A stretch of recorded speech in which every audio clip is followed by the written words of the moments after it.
ರೈತರು, ರೈತ ಮಹಿಳೆಯರು ಮತ್ತು ಸಣ್ಣ ಉದ್ಯಮಿಗಳಿಗೆ ಆಹಾರ ಸಂಸ್ಕರಣಾ ಘಟಕಗಳನ್ನು ಸ್ಥಾಪಿಸಲು ಹಣಕಾಸು ಮತ್ತು ತಾಂತ್ರಿಕ ಬೆಂಬಲ ನೀಡುವ ಉದ್ದೇಶ ಹೊಂದಿರುವ ಈ ಯೋಜನೆಯಡಿ ಉದ್ಯಮ ಸ್ಥಾಪನೆಗೆ 50% ಸಬ್ಸಿಡಿ ಸಹಾಯಧನವನ್ನು ನೀಡಲಾಗುತ್ತದೆ. ಎಲ್ಲರಿಗೂ ನಮಸ್ಕಾರ. ಸಂಜೀವಿನಿ ಯೂಟ್ಯೂಬ್ ಚಾನಲ್ಗೆ ಸ್ವಾಗತ. ಹೇಗಿದ್ದೀರಾ? ಎಲ್ಲರೂ ಚೆನ್ನಾಗಿದ್ದೀರಾ ಅಂತ ಭಾವಿಸ್ತೇನೆ. ಯಾರಾದರೂ ವಿಡಿಯೋನ ಸಬ್ಸ್ಕ್ರೈಬ್ ಮಾಡ್ದೇನೆ ನೋಡ್ತಾ ಇದ್ದೀರಾ ಅಂದ್ರೆ ದಯವಿಟ್ಟು ಸಬ್ಸ್ಕ್ರೈಬ್ ಮಾಡೋ ಮೂಲಕ ನಮ್ಮ ಚಾನೆಲ್ಗೆ ಸಪೋರ್ಟ್ ಮಾಡಿ. ಇವತ್ತಿನ ಈ ವಿಡಿಯೋ ಸಣ್ಣ ಉದ್ಯಮಿಗಳಿಗೆ ಕೇಂದ್ರದಿಂದ ಸಿಗುವ 15 ಲಕ್ಷ ರೂಪಾಯಿ ಸಹಾಯಧನದ ಬಗ್ಗೆ. ಈ ವಿಡಿಯೋದಲ್ಲಿ ಯೋಜನೆಯ ಉದ್ದೇಶ, ಪ್ರಯೋಜನಗಳು, ಯೋಜನೆಗೆ ಯಾರು ಅರ್ಹರು, ಸಹಾಯಧನ ಮತ್ತು ಸಬ್ಸಿಡಿ ವಿವರ, ಯಾವ ಉದ್ಯಮ, ದಾಖಲೆಗಳು, ಅರ್ಜಿ ಸಲ್ಲಿಕೆಯ ಸಂಪೂರ್ಣ ಮಾಹಿತಿ ತಿಳಿಸಿದ್ದು ವಿಡಿಯೋನ ಎಲ್ಲೂ ಸ್ಕಿಪ್ ಮಾಡ್ದೇನೆ ಪೂರ್ತಿಯಾಗಿ ನೋಡಿ. ಭಾರತ ಸರ್ಕಾರವು ಆಹಾರ ಸಂಸ್ಕರಣಾ ಕೈಗಾರಿಕಾ ಸಚಿವಾಲಯದ ಮೂಲಕ PMFME ಯೋಜನೆಯನ್ನು ಪ್ರಾರಂಭಿಸಿತು. PMFME ಪ್ರಧಾನಮಂತ್ರಿ ಸೂಕ್ಷ್ಮ ಆಹಾರ ಸಂಸ್ಕರಣಾ ಉದ್ಯಮ ಔಪಚಾರೀಕರಣ ಯೋಜನೆ. ಈ ಯೋಜನೆಯಡಿಯಲ್ಲಿ ಉದ್ಯಮದ ಅಂದಾಜು ವೆಚ್ಚದ 50% ಸಹಾಯಧನವನ್ನು ನೀಡಲಾಗುತ್ತದೆ. ಯೋಜನೆಯ ಉದ್ದೇಶ ಕಿರು ಆಹಾರ ಸಂಸ್ಕರಣಾ ಉದ್ಯಮಗಳನ್ನು ಪ್ರೋತ್ಸಾಹಿಸುವುದು ಮತ್ತು ಸ್ವಾವಲಂಬಿ ಜೀವನಕ್ಕೆ ಅವಕಾಶವನ್ನು ನೀಡುವುದು. ಈ ಯೋಜನೆಗೆ ಯಾರು ಅರ್ಹರು? ರೈತರು, ಮಹಿಳೆಯರು, ವೈಯಕ್ತಿಕ ಉದ್ಯಮಿಗಳು, ಪಾಲುದಾರಿಕೆ ಸಂಸ್ಥೆಗಳು, ರೈತ ಉತ್ಪಾದಕ ಸಂಸ್ಥೆಗಳು, ಸ್ವಸಹಾಯ ಸಂಘಗಳು, ಸರ್ಕಾರೇತರ ಸಂಸ್ಥೆಗಳು ಈ ಯೋಜನೆಯ ಲಾಭ ಪಡೆಯಬಹುದು.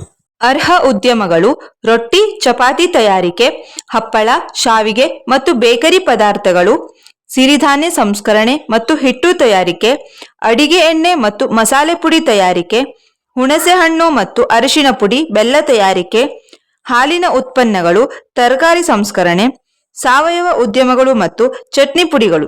ಸಹಾಯಧನ ವಿವರ: 30 ಲಕ್ಷ ರೂಪಾಯಿ ಸಾಲಕ್ಕೆ 7.5 ಲಕ್ಷ ರೂಪಾಯಿ ಸಹಾಯಧನ, 30 ಲಕ್ಷಕ್ಕಿಂತ ಹೆಚ್ಚಿನ ಸಾಲಕ್ಕೆ 15 ಲಕ್ಷ ರೂಪಾಯಿ ಸಹಾಯಧನ, ಸಬ್ಸಿಡಿ 35% ಕೇಂದ್ರ ಸರ್ಕಾರ ಮತ್ತು 15% ರಾಜ್ಯ ಸರ್ಕಾರ, ಒಟ್ಟು 50% ಸಬ್ಸಿಡಿ ಸಿಗುತ್ತದೆ. ಪ್ರಯೋಜನಗಳು: ರೈತರು ತಮ್ಮ ಬೆಳೆಗಳ ಮೌಲ್ಯವರ್ಧನೆ ಮಾಡಿ ಹೆಚ್ಚಿನ ಆದಾಯ ಗಳಿಸಬಹುದು. ಮಹಿಳೆಯರು ಸಣ್ಣ ಉದ್ಯಮಗಳನ್ನು ಪ್ರಾರಂಭಿಸಿ ಸ್ವಾವಲಂಬಿಯಾಗಬಹುದು. ಉದ್ಯಮಗಳನ್ನು ಆಧುನಿಕಗೊಳಿಸಲು ತಾಂತ್ರಿಕ ಮತ್ತು ವ್ಯಾಪಾರ ಬೆಂಬಲ ನೀಡಲಾಗುತ್ತದೆ. ಸರ್ಕಾರದ ಸಹಾಯಧನದಿಂದ ಉದ್ಯಮ ಸ್ಥಾಪನೆ ಸುಲಭವಾಗುತ್ತದೆ. ಬೇಕಾಗುವ ದಾಖಲೆಗಳು: Aadhaar card, PAN card, passbook, ವಿದ್ಯುತ್ ಬಿಲ್, ಉದ್ಯಮ ಸ್ಥಳದ ಫೋಟೋ, ಬಾಡಿಗೆ ಒಪ್ಪಂದದ ವಿವರ, MSME ದಾಖಲೆ, ಪಂಚಾಯತ್ ಅಥವಾ ಮುನ್ಸಿಪಾಲಿಟಿ ದಾಖಲೆ, NOC, ಉದ್ಯಮಶೀಲತಾ ತರಬೇತಿ ಪತ್ರ, ಬ್ಯಾಂಕ್ ಸಿಬಿಲ್ ಸ್ಕೋರ್, ಜಾಗದ ಬಳಿ ನಿಂತ ಅರ್ಜಿದಾರರ ಫೋಟೋ. ಅರ್ಜಿ ಸಲ್ಲಿಕೆ: ಮೊದಲು PMFME ಅಧಿಕೃತ ವೆಬ್ಸೈಟ್ಗೆ ಭೇಟಿ ನೀಡಬೇಕು. ನೋಂದಣಿ ಮೇಲೆ ಕ್ಲಿಕ್ ಮಾಡಿ ಅಗತ್ಯ ವಿವರಗಳನ್ನು ನಮೂದಿಸಿ ನೋಂದಣಿ ಮಾಡಿಕೊಳ್ಳಬೇಕು. ನೋಂದಣಿಯ ನಂತರ ಯೂಸರ್ ID ಮತ್ತು ಪಾಸ್ವರ್ಡ್ ಬಳಸಿ ಲಾಗಿನ್ ಆಗಬೇಕು. ಅರ್ಜಿ ನಮೂನೆಯಲ್ಲಿ ಎಲ್ಲಾ ವಿವರಗಳನ್ನು ಭರ್ತಿ ಮಾಡಿ ಅಗತ್ಯ ದಾಖಲೆಗಳನ್ನು ಅಪ್ಲೋಡ್ ಮಾಡಬೇಕು. ಅರ್ಜಿ ಪೂರ್ಣಗೊಂಡ ನಂತರ ಸಲ್ಲಿಸು ಮೇಲೆ ಕ್ಲಿಕ್ ಮಾಡಿ. ಅರ್ಜಿ ಪ್ರಕ್ರಿಯೆ: ಅರ್ಜಿ ಸಲ್ಲಿಸಿದ ನಂತರ ಅರ್ಜಿದಾರರು ತಮ್ಮ ನಿಕಟವಾದ ಬ್ಯಾಂಕ್ ಶಾಖೆಯನ್ನು ಸಂಪರ್ಕಿಸಬೇಕು.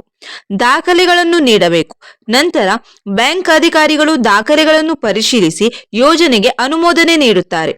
ಅನುಮೋದನೆಯ ನಂತರ ಸಹಾಯಧನ ಖಾತೆಗೆ ಜಮಾ ಮಾಡಲಾಗುತ್ತದೆ. ವಿಡಿಯೋ ನೋಡಿದ್ದಕ್ಕೆ ಧನ್ಯವಾದಗಳು. ವಿಡಿಯೋ ನಿಮಗೆ ಇಷ್ಟ ಆದರೆ ಲೈಕ್ ಮಾಡಿ, ಶೇರ್ ಮಾಡಿ. ಮತ್ತಷ್ಟು ವಿಡಿಯೋಗಳಿಗಾಗಿ ಸಬ್ಸ್ಕ್ರೈಬ್ ಮಾಡಿಕೊಳ್ಳಿ.